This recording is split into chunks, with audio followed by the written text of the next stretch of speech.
yung kanyang kalamnan, nanginginig-nginig na.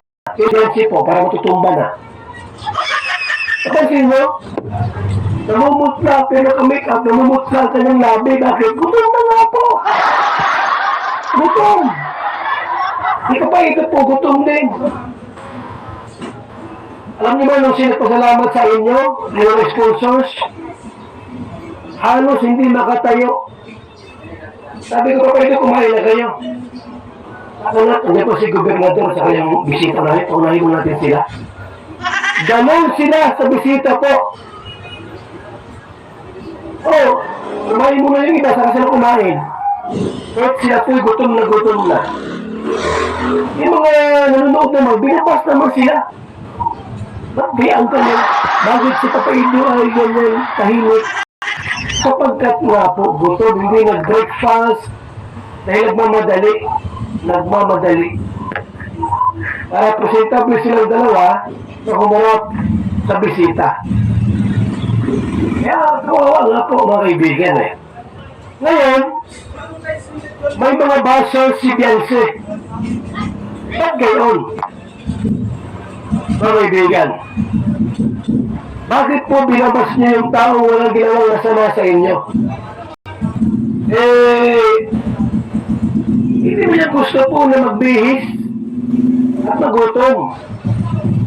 Kaya sinagbisita, isang gobernador na naligan po ng Camarines Norte. Mga kaibigan. Ngayon, sino ang sabing plastic? Ito, malaman natin kasi ito sabi ng plastic ay danse. Ito ha? Alam ganyan po ito. Mga kaibigan. Sino po ang nagsabing plastic si danse? Ito. Ito ha? Malaman natin. Yan na. Yan o. Marami tayong malalaman doon. Nadami pulo. Ayan. Yan. Wait lang ha. Wait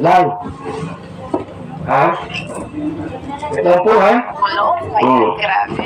Ayan, shoutout sa lahat ng mga LC fans. Shoutout mo lang doon sa may basher. May basher daw ha. Sino nanonood po na upload ko? May basher po doon. May basher? Po niya ay ng plastic daw si Beyonce. Pero plastic daw po si Beyonce. Ilan po dyan? May basher po. At ang sabi, plastic daw po ito si Beyonce. Grabe ha? Hindi daw, hindi nga nabalik. About na sa nakarang po. Oo, na-bless yan siya, shoutout po. Shoutout po. Ito yung bintiya yan ha? Plastic daw. Plastic daw. Bakit gano'n? Bakit parang napaka-big deal po? Ayan.